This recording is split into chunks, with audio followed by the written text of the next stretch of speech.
reduce cholesterol and make you feel better. For your free booklet, visit the Will Rogers Institute at wrinstitute.org or call toll-free 877-957-7575 and find us on Facebook and Twitter. The Will Rogers Institute, since 1936.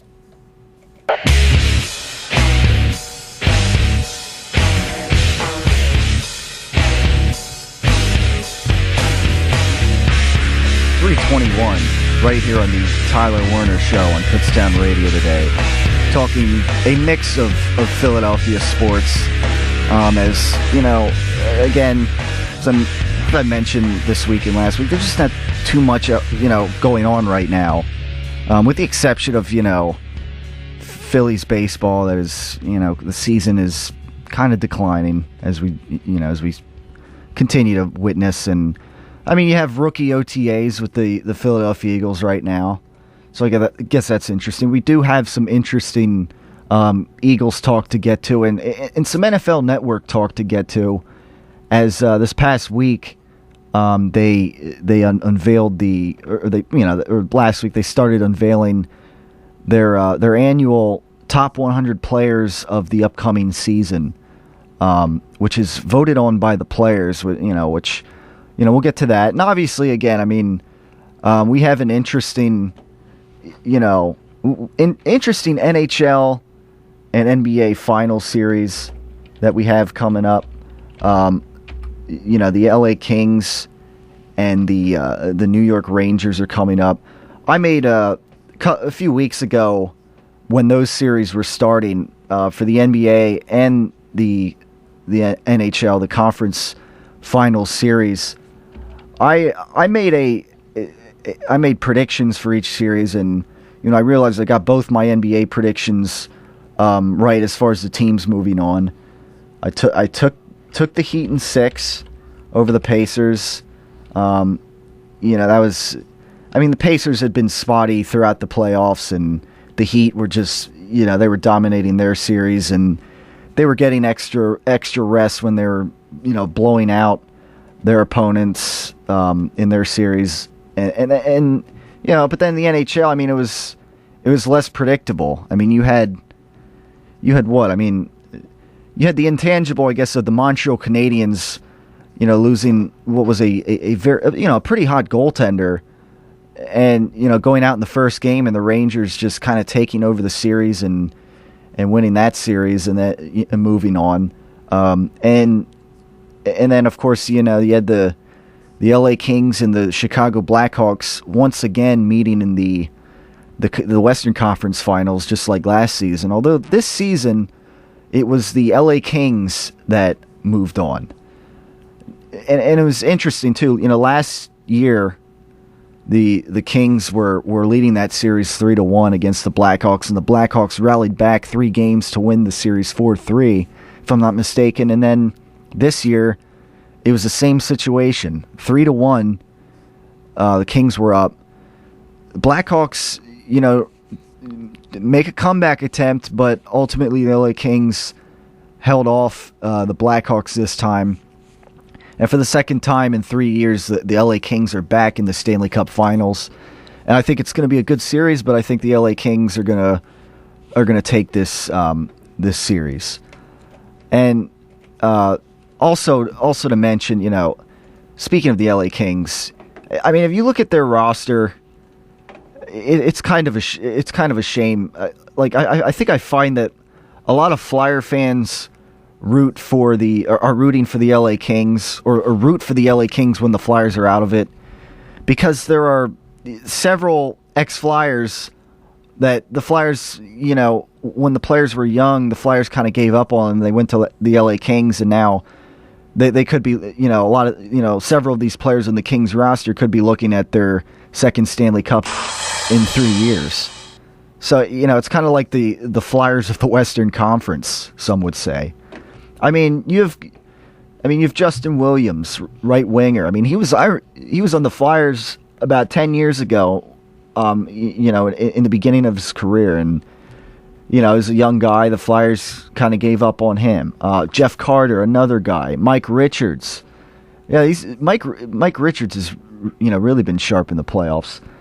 guys that were on the Flyers once upon a time at some point in the last 10 years, and they go to the Chicago or the Los Angeles Kings, and they win the Cup 2 years ago, and who knows, maybe they'll win again this year. Again, I think it'll be a competitive series, but I think the Kings will take this series again.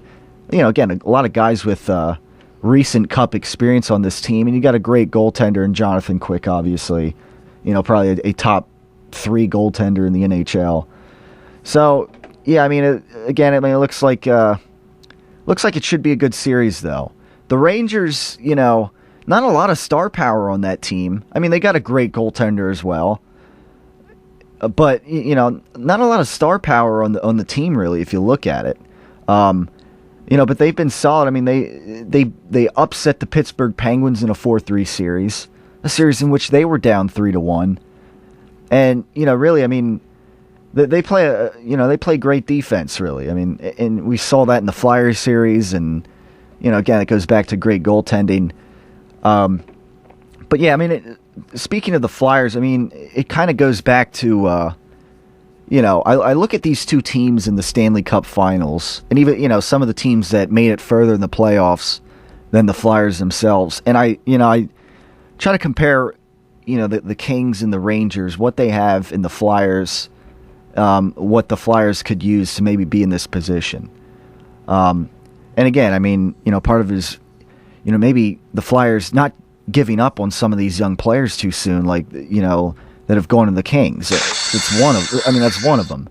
But I think, the Flyers, like Sean Couturier, and I don't think they're giving up as much on some of these young guys if you look at the past couple of seasons that they've got. So, I guess that's a good sign. Maybe they're going to let some of these younger players develop a little more and see what they're all about before they get rid of them, go to another team, and win a Stanley Cup.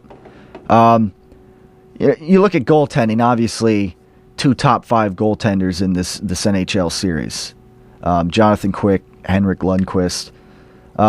Flyers have Steve Mason, a top 10 goaltender. He's not too far from these guys, but ultimately, he's not. I don't think he's quite going to carry you to the Stanley Cup alone.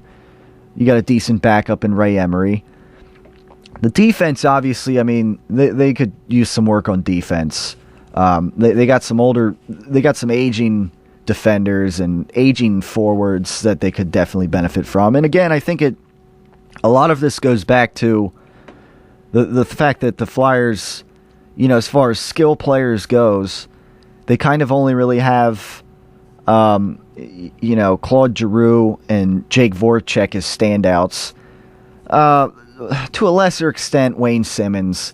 Vinny Lecavalier is getting up there in age, and, a lot of time, but, despite the fact that he can still be effective and that they're paying him a decent amount of money, he's still gotten less ice time than Zach Rinaldo, a lot, and I don't totally understand that. That's all. But, speaking of Zach Rinaldo, and all this, the video that I posted and this and that a month ago that got response and that we made into a Let's Go to the Tape segment last week, I responded last week to, with this video that the segment, obviously, and, I kind of called out the commenter on how, they first off, they say, here in Canada. And ultimately, I thought, this is like, when you say that in typing, on a YouTube comment, because, let's face it, there are a lot of idiots that comment on YouTube videos. I agree. It's hard, it's hard not to go on videos and not see, the way some people, they don't understand that, when you come out of the chute like that here in Canada, you kind of sound like automatically you're dropping the gloves in a sense, in a different sense, I guess, than what I've been talking about here with this Let's Go to the Tape, I guess, trilogy, or I don't know, whatever you want to call it. The commenter claimed, no debate here. I mean, it's one. If he would have said in Canada, this is the rule and this and that, then I would have looked at it differently. But when you say like here in Canada, it sounds like, you're coming off a little more provincially there. I don't know, but all right. You claims it's not a Canada versus USA debate. I don't know, but whatever. I mean, he said that Zach Ronaldo has been, playing in Canada, since he was a kid. That's the thing. And yeah, I mean, I get that. He claims, so all this time, when he played as a kid, and, I guess fighting was allowed, according to this commenter, because over there in Canada, I guess that's how it is in youth hockey, whereas in the USA, at least from where I've played in my, roller hockey and ice hockey days, and, fighting has never been allowed, and I'd be shocked if it was allowed anywhere else. But again, I mean, that's besides the point. He says that Zach Ronaldo has been playing, with these rules all his life.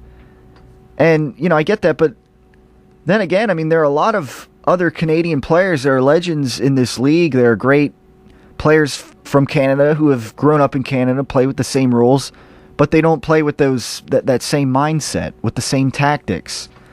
You look at guys like Mario Lemieux and Wayne Gretzky, the top two players in the NHL, history, essentially. And, they didn't play that way. And you look at other players in the league. I mean, even though, like, maybe a guy like Sidney Crosby can be a baby that, many Flyer fans would say, and even, NHL fans in general, many people label Sidney Crosby as a baby when it, when it comes down to it, when he doesn't get his way, or when, when he thinks there's a call that should go against another player, but it doesn't, etc. But, that's beside, the fact is he's a very skilled player who, doesn't take too many stupid penalties, who doesn't think, I got to drop the gloves and do this and that. He's a goal and assist producer, and that's what I'm trying to say here. The Flyers need more of. And, that's, again, I mean, that's kind of what I then proceeded to, type this time back to the commenter that kind of got this, inspired me to do this whole let's go to the tape thing in the first place. And, that's what and, I didn't get a response back, so I assume that kind of snuffed a torch on this debate, and, this whole trilogy, as I called it,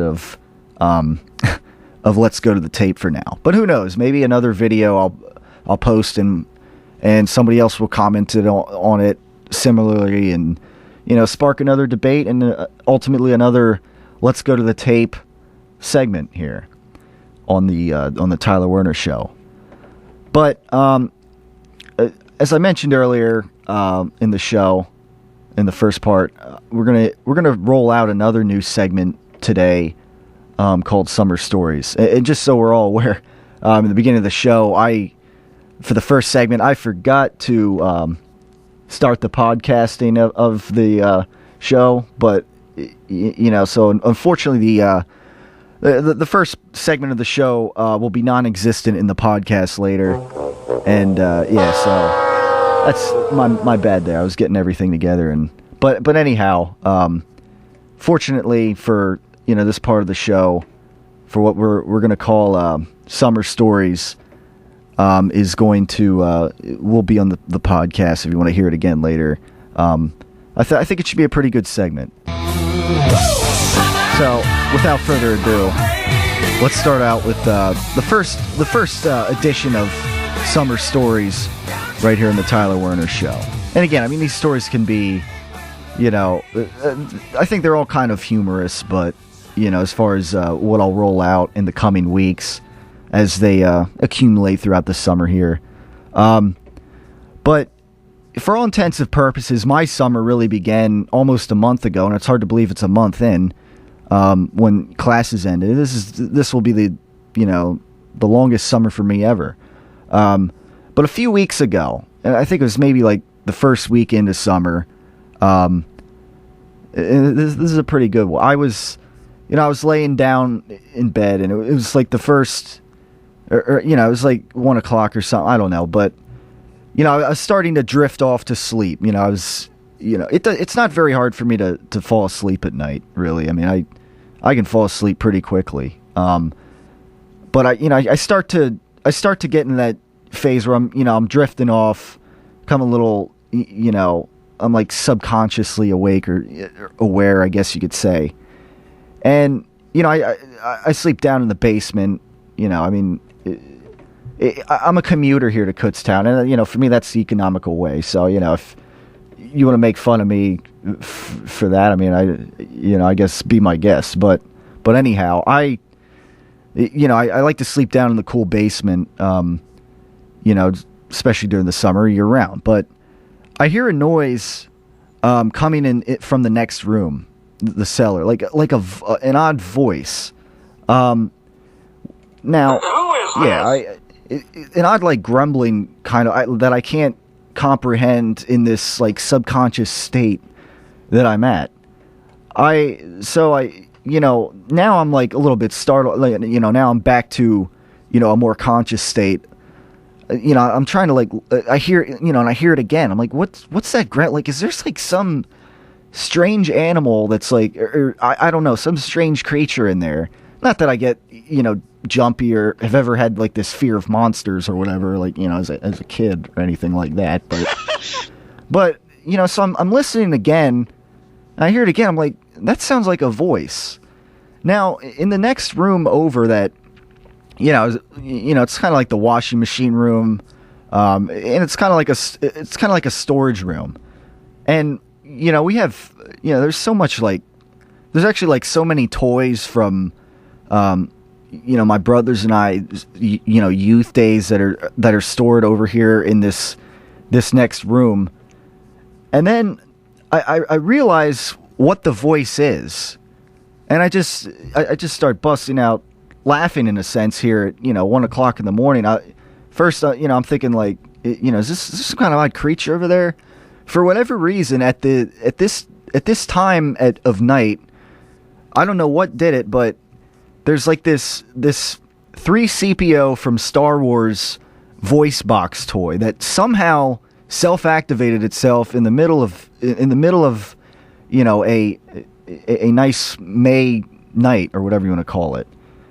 And suddenly what was like in my head, like, what's this weird noise, suddenly became hi, I'm 3CPO, and R2D2, where are you? And and it just turned into it was one of those like suspenseful, like, all right, this is strange to oh my god, this weird toy decided to, this weird voice box from a toy decided to somehow self-activate itself, and every like 20 seconds or so, for whatever reason, it was spitting out some of its the phrases that are in its programmed repertoire, I guess you want to call it, or whatever.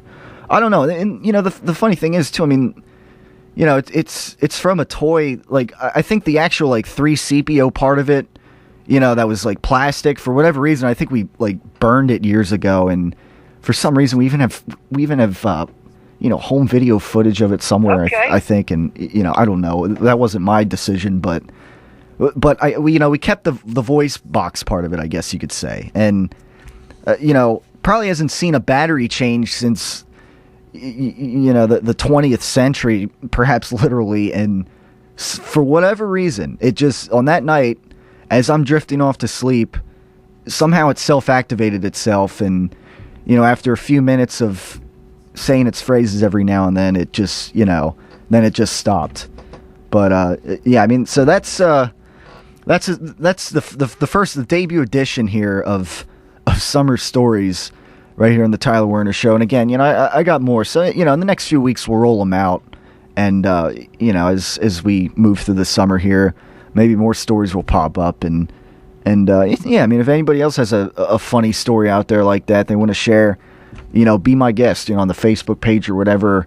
You want to call in someday, I don't know, but that's the first edition of Summer Stories, and we'll get back to the sports talk after this next break, since Obviously, we got one more round of about 15 minutes on this show, as I have to head to the academic forum and run the KUR table for today's connections event. Maybe recruit some potential or future talent here on the radio station. So, without further ado, it is the Tyler Werner Show right here on Kutztown Radio. Mitch, I have some bad news for you. What's that? I'm dropping the electronic media major. What? Why? Now you can't be in KUR anymore. Well, actually, anyone can join KUR, even if you aren't an electronic media major. Really? Yeah, anyone can join. Even if you're a library science major? Even if you're a library science major. What about a nursing major? They don't even have that here. Oh, yeah. If you're interested in joining, just go into www.kutztown.edu/KUR for more information. Yeah! Kutztown University's Department of Information Technology recently launched MyKU Mobile, which can be accessed at mykumobile.kutztown.edu. MyKU Mobile provides a quick way for students to view grades, financial aid information, announcements, and schedules, all from your phone. The new site also integrates with social networking sites, enabling students to post their schedules on Twitter and Facebook without ever having to use a computer. Make sure to visit myku.kutztown.edu for the best way to view MyKU on your phone.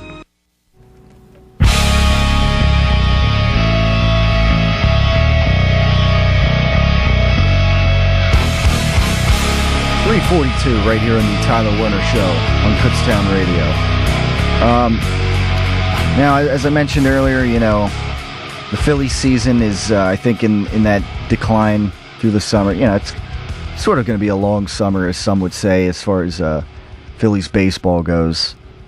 Even though to me, summer's already flying by, at least for me, for all intensive purposes. So, nevertheless, that kind of leaves us, I guess for the next couple of weeks or so, we got NBA and NHL, finals action. And earlier on the Facebook page, Batman Wayne checked in. On the Facebook page. And the question, he posted the question of which series are you looking more forward to? The LA versus Chicago series, or the Milwaukee versus San Antonio? I think he meant the LA and New York Rangers series. But the LA and Chicago series was very good too, from seeing how that series went. But obviously I think those were two upsets, really. It was a long shot for the New York Rangers to get there in the first place. And, the Kings you could have seen getting there. But, I would have thought Chicago was going to win that series.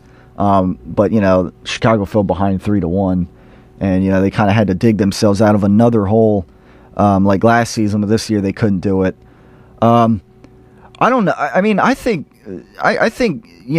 despite how interesting, the NHL playoffs have been, I just think that San Antonio and Miami is going to be a great series, and I'm not sure who to pick really in that series. I gotta say that I'm more looking forward to the NBA Finals series this season. I think there's a little more unpredictability in that series. Obviously you got this whole story of, LeBron James, can he, in the Heat, can they get their third straight ring? And it's like another rematch of past series with the San Antonio Spurs. The San Antonio Spurs they're a pretty deep team, whereas I think Miami, LeBron James has to carry them a little more. And when when Game 5 against the Pacers, LeBron James ran into that foul trouble, and the Heat kind of had to ride without him. I think it showed that they were missing LeBron on that court, and the Heat even almost came back and won that game after they fell behind. in the end when they had LeBron out for not too long, and and then of course come Game 6, the Heat and LeBron James, they lay the beat down on the Pacers, pretty predictably to me, and they take that series in 6 games. But I think this is going to be a great series here for the ages. I think it'll go 7 games, and right now it's hard for me to even to even predict it. But if I had to pick right now, I guess I would go that LeBron James, as good as he is, will find a way to carry the Heat maybe one more time here if he has to, and maybe keep the ball in his own hands more often, and because he can score at will. Really, almost any time he wants, in a sense, and so I think maybe it'll get to that point where maybe LeBron James has to carry the team even more, and I guess maybe find a way to pull it out and get that 3rd straight NBA ring. But certainly, both series should be interesting. You got like the largest market in the West, the LA Kings taking on the largest market New York Rangers in the East for the NHL Finals. So that series should be interesting too. So good series that they should be, even though again the NHL series, you don't have any of those, like, I guess, like maybe glamour teams like the Penguins and the Blackhawks. I don't know, but again, either way, should be some interesting series to look at. Now, last week, of course, it was mentioned on the show how there was a verbal sparring match that kind of began between LaShawn McCoy and the Eagles running back and Adrian Peterson last week. Really, what was kind of odd about this is that it was getting like posted on ESPN, like LaShawn McCoy says he's the best running back in the NFL right now, and kind of didn't mention how, okay, well, he was asked about that first. I think you should say, like, when asked, LaShawn McCoy said he was the best running back in the NFL. So I think a lot of people took it like, oh, look at that, like LaShawn McCoy is just coming out and saying he's the best running back in the NFL without being asked about it, when he was asked about it. But apparently the verbal sparring match has continued. And again, I said last week how it kind of depends to me how you look at it. If you look at last season and what was done, and project it going into this upcoming 2014 season, being more in the current, or if you're like going off of like the last several years where you include like Adrian Peterson almost breaking the rushing record in the NFL, and having some incredible seasons before that, and you take out the fact when he missed a year because he tore his ACL, and and what Adrian Peterson's done in his entire career.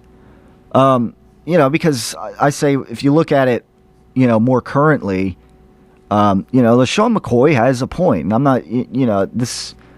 I'm looking at this objectively, not as not just because we're Philadelphia sports talk here, and I'm not waving any pom poms or anything here. But LaShawn McCoy does kind of have a point. If he had the highest rushing total last season, he is very versatile. He mentions how he plays about 80% of the snaps, or so it was mentioned last week, where Adrian Peterson, he plays less. LaShawn McCoy does more in the passing game, and this and that, and just the overall feeling that coming off the season where you lead the league in rushing, rushing yards. Yeah, I mean, why wouldn't he think then as a professional athlete? I mean, what guy like that wouldn't think, yeah, I'm the best, and that's how it is. It's, that's how it is in the NFL, with these athletes. So I do, you look at it that way and you kind of agree. If you look at it in like the last 5 seasons or something, and you take then maybe AP has had some bigger seasons. I don't know, and you got to project in some sense too, because LaShawn McCoy is in his prime. I mean, he's turning 26, and whereas Adrian Peterson's getting up there in age. He's a little beat up, and running backs, they do get beat up, and they have a shorter shelf life in the NFL. So that's the way I look at it. But the heat kind of continued here, because apparently Peterson laughed at LaShawn McCoy's claim, I guess, of being the best running back in the NFL, and claimed that he didn't really mean it in an interview with Fox Sports. He says, I've got to give the young guy credit because there's nothing wrong with having confidence in yourself, Peterson said Tuesday. But you've got to speak it with more truth. He's a heck of a running back, and I like his style, so I won't get on him too much, but nevertheless, the debate continues. And I mentioned last week, a lot of Eagle haters out there really coming out and kind of like thinking LaShawn McCoy's full of himself and this and that, and Go ahead, I mean, typical Eagles hate, I guess you could say that you would expect. So, that for now, that's that. I guess maybe that. Who knows whether that debate will continue? I don't know, but anyhow, we have last week I mentioned too. We also have the top 100 players of the 2014 season that NFL Network does every year. And I wish I could find the list thus far. I Google it, and there's just a bunch of random websites like Redskins Pierre Garçon is underrated here, and this and that, and this guy is here, and I can't just you can't, when you need one, you can't just find a here's the list thus far, the entire list. I kind of have to do a little digging here and there, but from what I understand, Colin Kaepernick, I believe, was ranked number 81 quarterback of the Giants, if I'm not mistaken, or somewhere in the 80s, whereas Nick Foles was ranked higher, somewhere in the 70s. I find that a little, Now, again, I go back to the fact that apparently the players vote on these rankings. This, it's not, Rich Eisen and all these other guys. It's, on the NFL Network. Apparently, it is, players in the NFL playing football right now that apparently, somehow compile this list. I don't know, but and then Deshaun Jackson was somewhere in the 60s. Of course, he's going to be on the Redskins. And I as they continue to unfold this list, I mean, and you look at some of these Eagle players, and as we move through the month of June here, the debate on the Facebook page, to me continues. I mean, do you agree that Deshaun Jackson, for instance, should be higher than Nick Foles? As it's it's mainly based off of what happened last season, what these players did, and some projection, I guess, of what they're going to do this coming season. So I don't know, but as if you're watching this list. And these segments of the, when they reveal the list, I definitely throughout the week here, not just on days where I do the show, definitely, share your thoughts on that on the Facebook page. Definitely it's an interesting discussion, especially when now, a guy like Deshaun Jackson is on the the Redskins, who, now an ex-Eagle, rated ahead of Foles. Do you agree with that, or do you think like maybe Foles was more of a product of the success, or of Chip Kelly and this and that, or was Deshaun Jackson more of a product of Nick Foles? I don't know. It's an interesting discussion. I think that'll kind of continue to find its way on the show here as the NFL Network continues to unveil its list for the for the top 100 players of 2014. So yeah, I mean, it looks like that'll wrap things up for the Tyler Werner Show today. Again, stopped a little early. I got to head over to the academic forum to kind of be the man running the table and telling people about KUR and maybe in a sense recruiting some people to telling people what KUR is all about and what they can do here. So without further ado, I guess I will head over there and send all the listeners off today. So everybody have a good rest of your day, good rest of your week, and we'll be back to talk more Philadelphia sports right here on Kutztown Radio.